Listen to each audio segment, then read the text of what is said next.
license for love, and if it expires, pray help from above, because in the midnight hour she cried more, more, more. With a rebel yell, she cried more, more, more. Wow! In the midnight hour, babe, more, more, more. With a rebel yell, more, more, more, more, more.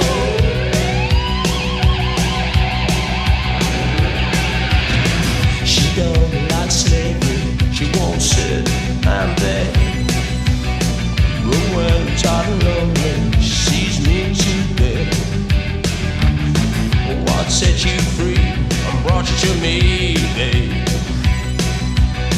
What set you free? I leave you here by me.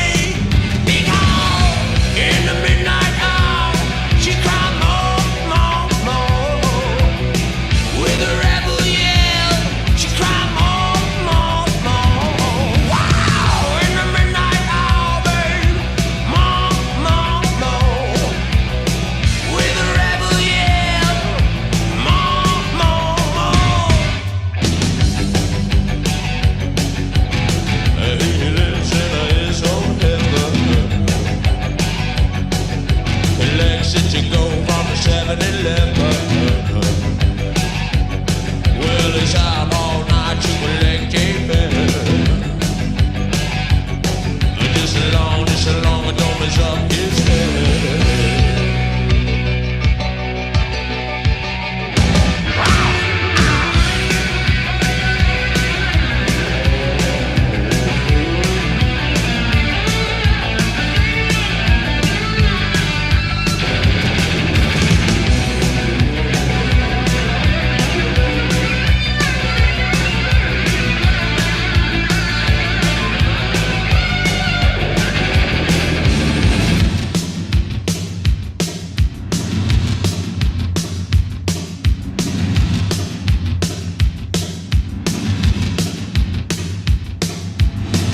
I walk the wall for you, baby.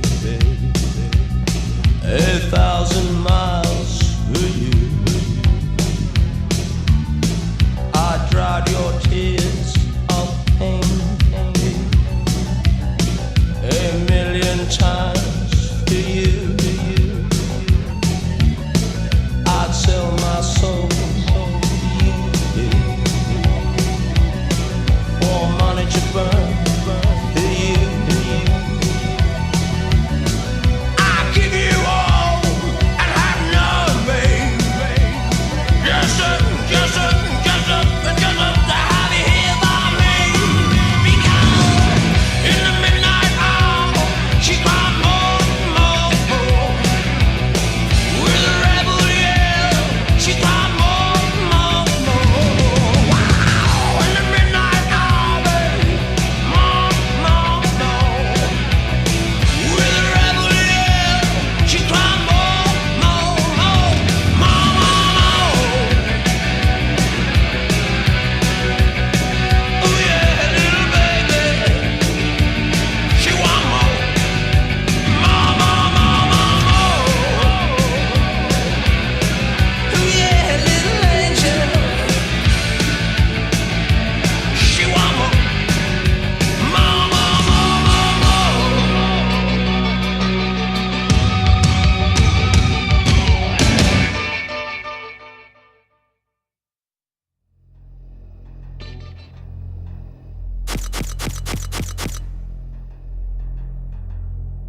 これからみんなでめちゃくちゃ踊って騒ごう騒ごう。 Headbanger.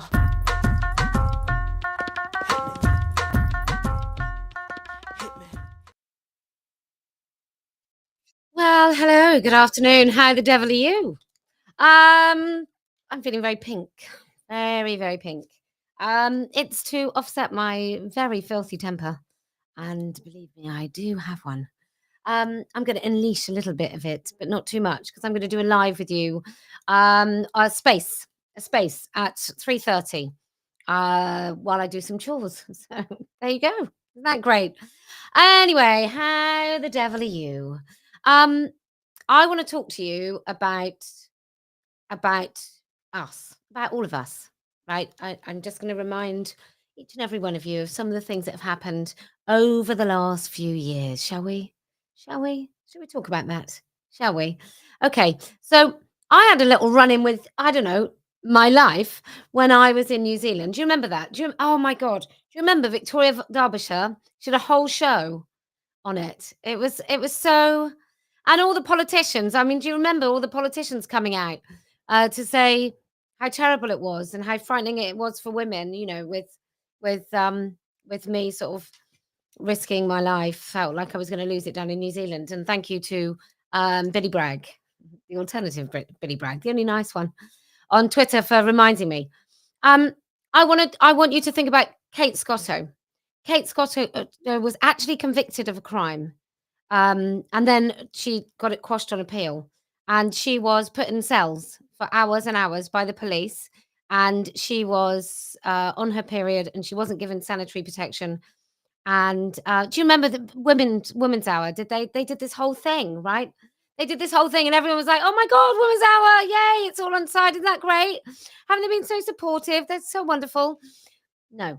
And then you have other people. Linda Bellos, for example. There was a private prosecution against Linda Bellos for saying that some sort of pretend threat. There was also, I've been seen by the police about 4 or 5 times. There was Jenny in Newport. She had her house raided. She had feminist literature stolen by the police. Can I just say to Hansman looked her. I don't think Margaret Thatcher destroyed Britain. I think what we might begin to see is that the unions right now are destroying women, and maybe they were back then. Don't know. The way we talk about Margaret Thatcher, let me just say, the older you get and the more embroiled in this you get, I don't think she's the worst prime minister, and yet that's how she is spoken about. I think Tony Blair taking us into an illegal war is actually far worse than what Thatcher did. And considering Labour have now closed all the mines, everything to do with coal, and the last 20 years we've decimated this country, I don't think you can blame Thatcher. I think that's a very fashionable misogynist take, and I actually find myself, the older I get, agreeing with more and more of the things she did. But there you go. So we've got Women's Hour. Do you remember? I put this billboard up, right? It was to provoke conversation. And do you remember the BBC covering it? No.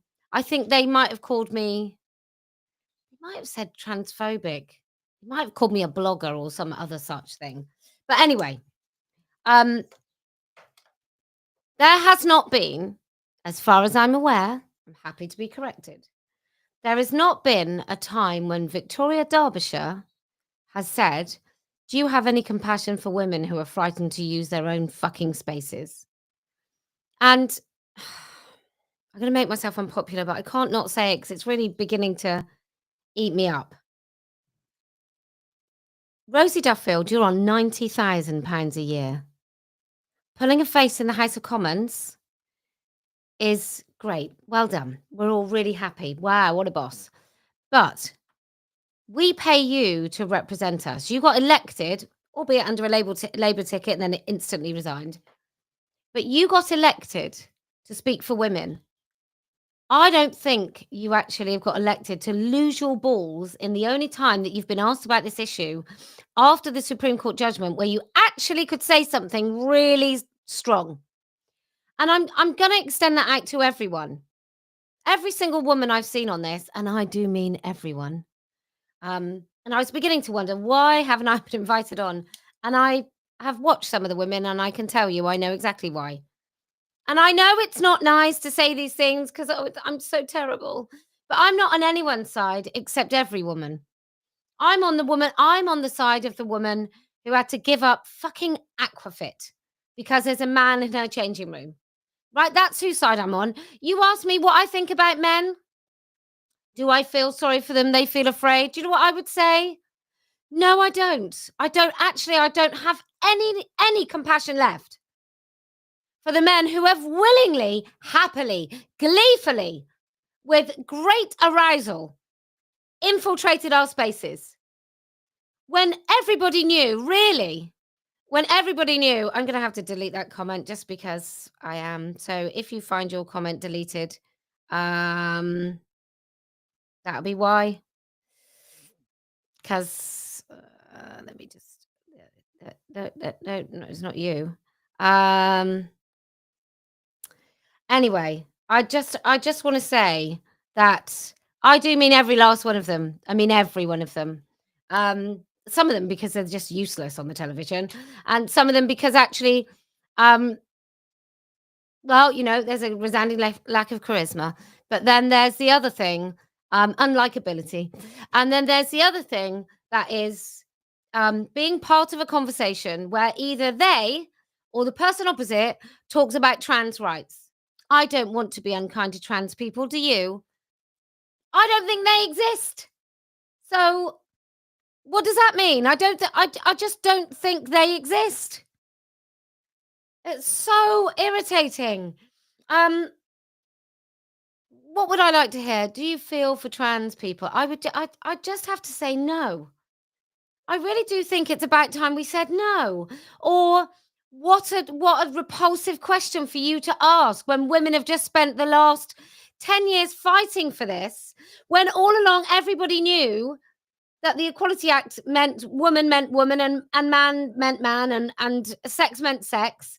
And you've all gone along with it and you've played your part, whatever your name is, Victoria Derbyshire. I'll talk you through some of the things she's done yesterday, tomorrow. But I'm so disappointed.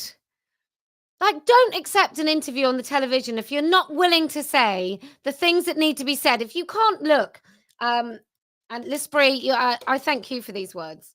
If you can't look down the eye of that lens, straight down the lens, and say, this is a win for women, because now, even though we knew before, now we have absolute certainty, every single woman up and down the planet, that men are not allowed in your space.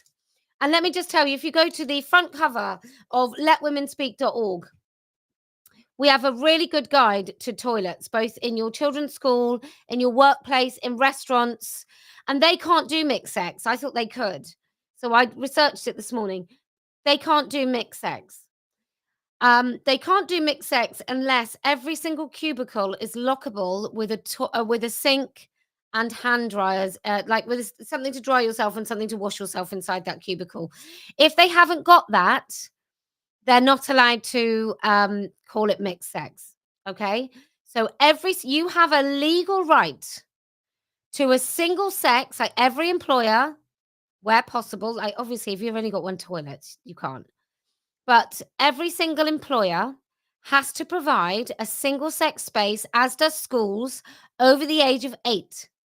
So every employer, every council run facility, so that might be public toilets or council buildings. If council's your employer, you're in with luck. But that is, I've put it on my website because I thought these are the things actually that most workplaces, like, it starts with this. It might be pronouns in your signature and so on. So I'll just briefly outline the law for you so you know. But I just want to say, I'm good on the television for many, many reasons. I'm really good on television. I know my stuff. I'm quite good on camera. I'm very good at saying the things that need to be said without caveats. I'm not really bothered whether people like me at the end of it. I don't care if they think I'm clever or professional or any of those things. But I'm damn sure that if I had the chance to be on the BBC, I would not have squandered it by even answering a fucking question about men. I think I would have refused to answer. I think I would say, on behalf of all the women that have supported me, on behalf of all the women that I listen to, their stories, the many women that have ceased to participate in activities that they love or feel that they can't speak at work, I'm sorry, but I refuse to answer that question. What there was fought in the Supreme Court, which shouldn't have had to been fought, but what was fought in the Supreme Court was basically another chance where everybody could be reminded what women's rights are. I don't really see it's at all appropriate for you to ask me now about what about the men that for the last 10 years have invaded our spaces. Anyway, so this is the Workplace Regulations 1992. UK employers are legally required to provide appropriate welfare facilities, including toilets. Now, a toilet means somewhere to wash and dry your hands, as well as an actual toilet. The Health and Safety Executive, which enforces these regulations, says toilets used by men and women should be in separate rooms unless each toilet is a separate room with a lockable door and can be used individually. And there's many reasons for that. And let me just tell you the consequences of non-compliance. It is a breach of health and safety. You violate the employee privacy and dignity. It can result in indirect sex discrimination and create safeguarding concerns, especially for women and vulnerable individuals. Now, my friends, that is why Sandy Peggy and the Darlington nurses, that's why their cases, if they'd been happening in 2018, we might be somewhere very, very different, because they have fought their cases on the basis of sex discrimination. But I it's very difficult not to say more about how pissed off I am, and how I'm really genuinely worried for all of us. That those people that have decided, and oh my God, they've done such a good job with networking, with television and so on, but they've done such a great job. I even saw people I've never heard of over the last week and a half.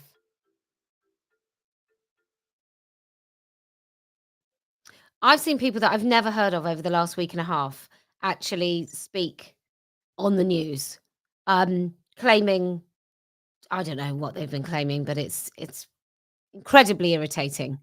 And then the rest of every single interview I've heard has focused a little bit on men. And I'm really worried that those people now that have professionalized, i.e., sanitized this cause, because, that's the part of the stuff that they're doing. So they're policymakers. I want to change the culture. They want to change policy, and it requires me to change the culture, us to change the culture, you to speak up. It requires you to speak up, and then they can do the policy. But I'm damn well pissed right off that what those policies are going to mean is, in their words, not mine, accommodations for trans people. Like, fuck off.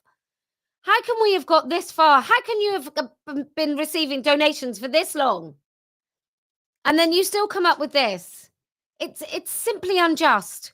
And I think this is what happens often, that we kind of get so close to winning, and then the professional women come along and they just fuck it for all of us, and they just they compromise on our behalf. And I just don't want to do that, and I don't think you should do that. So rather than handing over your cash for these women to compromise on your behalf, take the bull by the horns and start doing things. Join Let Women Speak. Come and do some of the actions with us, which actually make a difference, which hold people to account, because the culture has to change. Otherwise, policymakers don't mean shit. As we well know, it only takes the Prime Minister to pretend that he's thought this all along, and everything changes. Anyway, I'm going to go and get ready for that live. Sorry, for Spaces. I'll see you in about 3.5 minutes. Okay. But the accommodations are that they think men who call themselves trans deserve rights. And I don't think they should. And frankly, I'd like to bring back discrimination so that we can stop these men from coming into work with their fetish at all. They can keep it private, or they can be unemployed. A bit harsh, do you think? A bit harsh? I bloody well hope so, because someone's got to say it.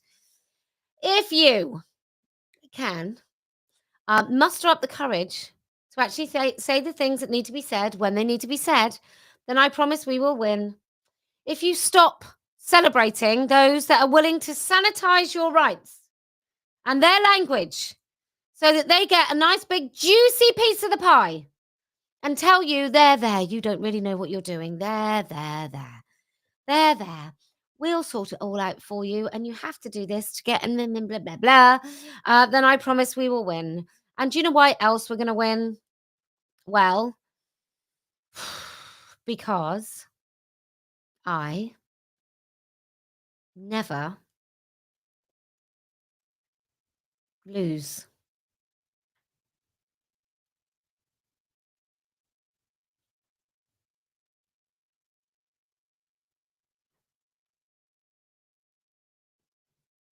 That's right, you knows what I'm saying. Your mother's off of me the goods. I'm not paying. It started as a laugh, as a bit of a joke, something funny to say when I was having a smoke. I first heard off this bloke, his fucking rumour going round. Your mother's reputation, it's not sound. She's saving up the pennies, hoping they turn into pounds to have an operation, swap a gender round. It's a shock to me and it's a shock to you.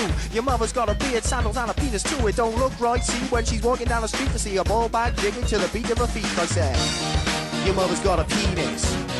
Your mother's got a penis. Your mother's got a penis.